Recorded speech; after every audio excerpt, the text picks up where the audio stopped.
Hi friends, ಹೇಗಿದ್ದೀರಿ? ಎಲ್ಲರೂ ಚೆನ್ನಾಗಿದ್ದೀರಿ ಅಂತ ಅಂದ್ಕೊಂಡಿದ್ದೇನೆ. ಬನ್ನಿ, ಇವತ್ತೊಂದು ಮಂಗಳೂರು ಸ್ಪೆಷಲ್ ಬಂಗುಡೆ ಪುಳಿ ಮುಂಚಿ ಮಾಡುವ. ಇದು ಮಂಗಳೂರು ಟ್ರೆಡಿಷನಲ್ ಅಂತಲೇ ಹೇಳ್ಬೋದು. ಮಂಗಳೂರು ಪುಳಿ ಮುಂಚಿ ಕಡಿಮೆ ಸಮಯದಲ್ಲಿ ಕಡಿಮೆ ಇಂಗ್ರೀಡಿಯೆಂಟ್ಸಿಗೆ ಹೆಲ್ದಿಯಾಗಿ ಟೇಸ್ಟಿಯಾಗಿ ಮಾಡಿರುವಂಥ ಒಂದು ಬಂಗುಡೆ ಪುಳಿ ಮುಂಚಿ ರೆಸಿಪಿ. ಇದು ತುಂಬ ಅದ್ಭುತವಾಗಿ ಮಾಡಿರುವಂಥದ್ದು, ಹೊಸ ವಿಧಾನದಲ್ಲಿ ಕಡಿಮೆ ಸಮಯದಲ್ಲಿ ಮಾಡಿರುವಂಥ ಬಂಗುಡೆ ಪುಳಿ ಮುಂಚಿ. ಬನ್ನಿ, ಇದನ್ನು ಮಾಡೋದು ಹೇಗೆ ಅಂತ ನೋಡೋಣ.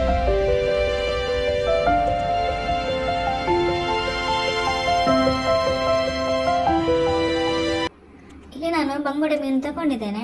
ಈಗ ಇದಕ್ಕೆ ಸ್ವಲ್ಪ ನೀರು ಹಾಕ್ತಾ ಇದ್ದೇನೆ. ನೋಡಿ, ಒಳ್ಳೆಯ ಫ್ರೆಶ್ ಆಗಿರುವಂಥ ಬಂಗುಡೆ ಮೀನಿದು. ಈಗ ಇದಕ್ಕೆ ಸ್ವಲ್ಪ ನೀರು ಹಾಕಬೇಕು. ತುಂಬ ಚೆನ್ನಾಗಿರುವಂತಹ ಬಂಗುಡೆ ಮೀನು, ತುಂಬ ಅದ್ಭುತವಾಗಿದೆ, ಫ್ರೆಶ್ ಆಗಿರುವಂಥ ಬಂಗುಡೆ ಮೀನು. ಈಗ ಇದನ್ನು ಕ್ಲೀನ್ ಮಾಡುವ. ನೋಡಿ, ಇದರ ಮೇಲ್ಗಡೆದೆಲ್ಲ ಚೆನ್ನಾಗಿ ತೆಗಿಬೇಕು. ನೋಡಿ, ಈ ಥರ ಎಲ್ಲ ಮೇಲ್ಗಡೆದೆಲ್ಲ ಹೋಗಬೇಕು ಅದರದ್ದು. ಇದನ್ನು ಚೆನ್ನಾಗಿ ಈಸಿಯಾಗಿ ಕ್ಲೀನ್ ಮಾಡ್ಕೋಬೋದು.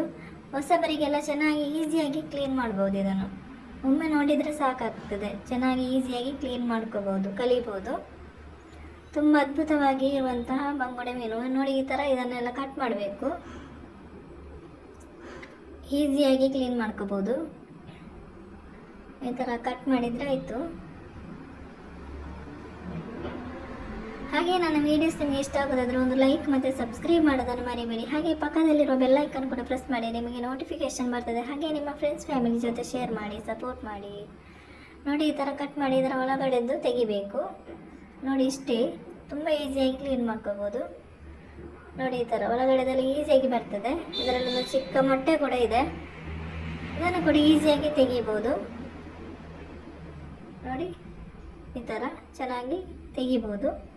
ನೋಡಿ, ಆಯ್ತು, ಇದು ಕ್ಲೀನ್ ಮಾಡಿ ಆಯಿತು. ಇಷ್ಟೇ ಕ್ಲೀನ್ ಮಾಡೋದು. ಈಗ ಇದನ್ನು ತೊಳಿಬೇಕು. ನಾನು ಎಲ್ಲ ಮೀನನ್ನು ಕ್ಲೀನ್ ಮಾಡಿ ಚೆನ್ನಾಗಿ ತೊಳೆದು 4 ರಿಂದ 5 ಸಲ ಚೆನ್ನಾಗಿ ಉಪ್ಪಾಕಿ ನಾನು ತೊಳೆದು ಇಟ್ಟಿರೋದು.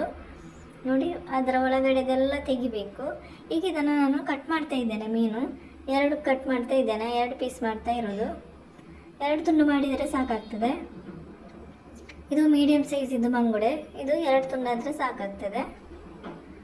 ನೋಡಿ, ಎಲ್ಲವನ್ನು ಕಟ್ ಮಾಡಿ ಇಟ್ಕೊಂಡಿದ್ದೇನೆ. ಈಗ ಇದಕ್ಕೊಂದು ಮಸಾಲೆ ರೆಡಿ ಮಾಡಲಿಕ್ಕೆ ಉಂಟು. ಸ್ವಲ್ಪ ಮೊಟ್ಟೆ ಕೂಡ ಸಿಕ್ಕಿದೆ. ಈಗ ಇಲ್ಲಿ ನಾನು ಲಿಂಬೆಹಣ್ಣಿನ ಗಾತ್ರದಷ್ಟು ಹುಣಸೆ ಹುಳಿ ಬಿಸಿ ನೀರಲ್ಲಿ ನೆನೆಯಲಿಕ್ಕೆ ಇಡ್ತಾ ಇದ್ದೇನೆ. ಈಗ ಇದನ್ನು ಸ್ವಲ್ಪ ಕಿವುಚಿಡಬೇಕು, ಚೆನ್ನಾಗಿ ನೆನೆಯುತ್ತದೆ. ಆಗ ಇದನ್ನು ನೆನೆಯಲಿಕ್ಕೆ ಇಡ್ತಾ ಇದ್ದೇನೆ. ಈಗ ಇಲ್ಲಿ ಒಂದು ಮಸಾಲೆ ರೆಡಿ ಮಾಡುವ. ನಾವು ಇಲ್ಲಿ 10 ರಿಂದ 15 ಬ್ಯಾಡಗಿ ಮೆಣಸು ತಗೊಂಡಿದ್ದೇನೆ. ಈಗ ಇದನ್ನು ಫ್ರೈ ಮಾಡಬೇಕು. ನಾನು ಎಣ್ಣೆ ಹಾಕದೆ ಫ್ರೈ ಮಾಡ್ತಾ ಇರೋದು. ನೋಡಿ, ಈ ಥರ ಚೆನ್ನಾಗಿ ಫ್ರೈ ಮಾಡಬೇಕು. ಮೀಡಿಯಮ್ ಫ್ಲೇಮಲ್ಲಿಟ್ಟು ಚೆನ್ನಾಗಿ ಫ್ರೈ ಮಾಡ್ಕೋಬೇಕು. ಇದು ಆಯಿತು, ಫ್ರೈ ಆಯಿತು. ಈಗ ಇದನ್ನು ಒಂದು ಪ್ಲೇಟಿಗೆ ಹಾಕ್ತಾ ಇದ್ದೇನೆ. ಈಗ ಇಲ್ಲಿ 1 ಟೇಬಲ್ ಸ್ಪೂನು ಧನಿಯಾ ತಗೊಂಡಿದ್ದೇನೆ, 1 ಟೀ ಸ್ಪೂನ್ ಜೀರಾ ತಗೊಂಡಿದ್ದೇನೆ, 1 ಟೀ ಸ್ಪೂನು ಬಡಸೊಪ್ಪು ತಗೊಂಡಿದ್ದೇನೆ, 1 ಟೀ ಸ್ಪೂನು 1/4 ಟೀ ಸ್ಪೂನ್ ಮೆಂತ್ಯ ತಗೊಂಡಿದ್ದೇನೆ. ಈಗ ಇದನ್ನು ಚೆನ್ನಾಗಿ ಫ್ರೈ ಮಾಡಬೇಕು. ನೋಡಿ, ಇದು ಕೂಡ ಚೆನ್ನಾಗಿ ಫ್ರೈ ಆಯಿತು. ಇದನ್ನು ಕೂಡ ಒಂದು ಪ್ಲೇಟಿಗೆ ಹಾಕ್ತಾ ಇದ್ದೇನೆ. ಇದು ತಣ್ಣಗಾದ ಮೇಲೆ ಮಿಕ್ಸಿ ಜಾರಿಗೆ ಹಾಕ್ತಾ ಇದ್ದೇನೆ. ಇದು ಫುಲ್ಲು ತಣ್ಣಗಾದ ಮೇಲೆ ನಾನು ಮಿಕ್ಸಿ ಜಾರಿಗೆ ಹಾಕ್ತಾ ಇರೋದು. ಈಗ ಇದಕ್ಕೆ ನಾನು ಒಂದು 8 ರಿಂದ 10 ಬೆಳ್ಳುಳ್ಳಿ ಸಲ ಹಾಕ್ತಾ ಇದ್ದೇನೆ. 2 ತುಂಡು ಶುಂಠಿ ಹಾಕ್ತಾ ಇದ್ದೇನೆ. ಈಗ ಇದಕ್ಕೆ ರುಬ್ಲಿಕ್ಕೆ ಬೇಕಾದಷ್ಟು ನೀರು ಹಾಕಬೇಕು. ಈಗ ಇದನ್ನು ಮುಚ್ಚಲ ಮುಚ್ಚಿ ನಾನು ರುಬ್ಬಿ ತರ್ತಾ ಇದ್ದೇನೆ. ನೋಡಿ, ಚೆನ್ನಾಗಿ ರುಬ್ಬಿ ತಂದಿದ್ದೇನೆ. ನೋಡಿ, ಅದ್ಭುತವಾಗಿ ರುಬ್ಬಿ ತಂದಿದ್ದೇನೆ. ಈಗ ಇಲ್ಲಿ ಬಾಣಲೆ ಬಿಸಿ ಆಗಿದೆ. ಇದಕ್ಕೆ ನಾನು 2 ಟೇಬಲ್ ಸ್ಪೂನ್ ಎಣ್ಣೆ ಹಾಕ್ತಾ ಇದ್ದೇನೆ. ಈಗ ಇದಕ್ಕೆ ಒಂದು 1/4 ಟೀ ಸ್ಪೂನ್ ಅಷ್ಟು ಜೀರಾ ಹಾಕ್ತಾ ಇದ್ದೆ. ಈಗ ನಾನು ಇದಕ್ಕೆ ಕರಿ ಲೀಫ್ ಹಾಕ್ತಾ ಇದ್ದೇನೆ. ಇದನ್ನು ಸ್ವಲ್ಪ ಫ್ರೈ ಮಾಡಬೇಕು. ನೋಡಿ, ಇದು ಫ್ರೈ ಆದಮೇಲೆ ಒಂದು ಈರುಳ್ಳಿ ಕಟ್ ಮಾಡಿರುವಂಥ, ಉದ್ದವಾಗಿ ಕಟ್ ಮಾಡಿರುವಂಥ ಈರುಳ್ಳಿ ಹಾಕ್ತಾ ಇರೋದು. ಈರುಳ್ಳಿ ಚೆನ್ನಾಗಿ ಈಗ ಫ್ರೈ ಆಗಬೇಕು. ನೋಡಿ, ಈ ಥರ ಈರುಳ್ಳಿ ಚೆನ್ನಾಗಿ ಫ್ರೈ ಆದ ಮೇಲೆ ನಾನು 2 ಟೊಮೆಟೊ ಹಾಕ್ತಾ ಇದ್ದೇನೆ. ಉದ್ದವಾಗಿ ಕಟ್ ಮಾಡಿರುವಂತಹ 2 ಟೊಮೆಟೊ ಇದು. ಇದನ್ನು ಕೂಡ ಚೆನ್ನಾಗಿ ಫ್ರೈ ಮಾಡ್ಕೋಬೇಕು. ನೋಡಿ, ಟೊಮೆಟೊ ಫ್ರೈ ಆದಮೇಲೆ ಸ್ವಲ್ಪ ಕಾಯಿ ಮೆಣಸು ಹಾಕ್ತಾ ಇದ್ದೇನೆ. ಒಂದು 4 ರಿಂದ 5 ಕಾಯಿ ಮೆಣಸು ಹಾಕ್ತಾ ಇರೋದು, ಹಸಿ ಮೆಣಸಿನಕಾಯಿ.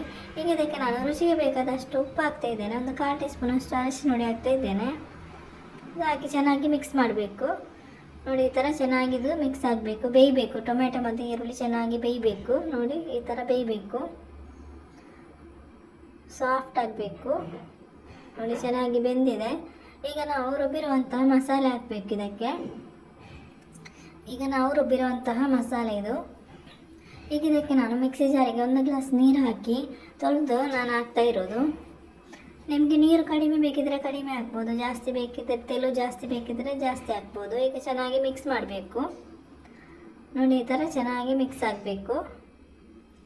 ಈಗ ಇದನ್ನು ಚೆನ್ನಾಗಿ ಮಿಕ್ಸ್ ಮಾಡಿದ ಮೇಲೆ ಈಗ ಇದನ್ನು ಮುಚ್ಚಳ ಮುಚ್ಚಿ ಒಂದು 10 ನಿಮಿಷ ಬೇಯಿಸ್ಕೋಬೇಕು. ಮಸಾಲೆ ಚೆನ್ನಾಗಿ ಕುದಿಬೇಕು. ನೋಡಿ ಚೆನ್ನಾಗಿ ಕುದಿ ಬಂದಿದೆ. ಈ ಥರ ಬೇಯಿಸ್ಕೋಬೇಕು ಮಸಾಲೆಯನ್ನು. ನೋಡಿ ಅದ್ಭುತವಾಗಿ ಬಂದಿದೆ. ನೋಡಿ ಈ ಥರ ಮಸಾಲೆ ಚೆನ್ನಾಗಿ ಕುದಿಬೇಕು. ಈಗ ಇದನ್ನು ಮಿಕ್ಸ್ ಮಾಡಿ ನಂತರ ನಾವು ಹುಣಸೆ ಹುಳಿಯ ರಸ ಹಾಕಬೇಕು. ನಾವೀಗ ನೆನೆಸಿರುವಂತಹ ಹುಣಸೆ ಹುಳಿಯ ರಸ ಇದು. ಈಗ ಇದನ್ನು ಮಿಕ್ಸ್ ಮಾಡಬೇಕು. ಚೆನ್ನಾಗಿ ಮಿಕ್ಸ್ ಆಗಬೇಕಿದು. ಹುಣಸೆ ಹುಳಿಯ ರಸ ಹಾಕಿ ಚೆನ್ನಾಗಿ ಮಿಕ್ಸ್ ಮಾಡಬೇಕು. ಚೆನ್ನಾಗಿ ಮಿಕ್ಸ್ ಆದ ಮೇಲೆ ನಾವೀಗ ಕಟ್ ಮಾಡಿರುವಂತಹ ಮೀನು ಹಾಕಬೇಕು. ಒಂದೊಂದಾಗಿ ಹಾಕಬೇಕು ಮೀನು. ನೋಡಿ ಈ ಥರ ಒಂದೊಂದು ಪೀಸ್ ಹಾಕಬೇಕು. ತುಂಬ ಅದ್ಭುತವಾಗಿ ಬಂದಿರುವಂಥ ಒಂದು ಬಂಗುಡೆ ಪುಳಿ ಮುಂಚಿ ರೆಸಿಪಿ ತುಂಬ ಚೆನ್ನಾಗಿ ಬಂದಿದೆ. ರೆಸಿಪಿಯನ್ನು ಟ್ರೈ ಮಾಡಿ ನಿಮ್ಮ ಅನಿಸಿಕೆ ಅಭಿಪ್ರಾಯಗಳನ್ನು ಕಮೆಂಟ್ ಬಾಕ್ಸಲ್ಲಿ ತಿಳಿಸಿ. ಹಾಗೆ ಸಬ್ಸ್ಕ್ರೈಬ್ ಮಾಡೋದನ್ನು ಮರಿಬೇಡಿ. ನೋಡಿ ಮೀನು ಹಾಕಿದ ಮೇಲೆ ಈ ಥರ ಮಾಡಬೇಕು. ಸೌಟ್ ಹಾಕಬಾರ್ದು. ಈ ಥರ ಮಾಡಿದರೆ ಸಾಕಾಗ್ತದೆ. ಈಗ ಇದನ್ನು ಮುಚ್ಚಳ ಮುಚ್ಚಿ ಒಂದು 5 ನಿಮಿಷ ಬೇಯಿಸ್ಕೋಬೇಕು. ನೋಡಿ ಇದು 5 ನಿಮಿಷ ಆದ ಮೇಲೆ ನಾನು ನೋಡ್ತಾ ಇರೋದು ತುಂಬ ಚೆನ್ನಾಗಿ ಬಂದಿದೆ. ನೋಡಿ ಎಣ್ಣೆ ಎಲ್ಲ ಚೆನ್ನಾಗಿ ಬಿಟ್ಕೊಂಡಿದೆ. ತುಂಬ ಹೆಲ್ದಿಯಾಗಿ ಟೇಸ್ಟಿಯಾಗಿ ಮಾಡಿರುವಂಥ ಮಂಗಳೂರು ಸ್ಪೆಷಲ್ ಬಂಗುಡೆ ಪುಳಿ ಮುಂಚಿ ರೆಡಿಯಾಗಿದೆ. ತುಂಬ ಅದ್ಭುತವಾಗಿ ಬಂದಿರುವಂಥ ಒಂದು fish curry. Thank you for watching.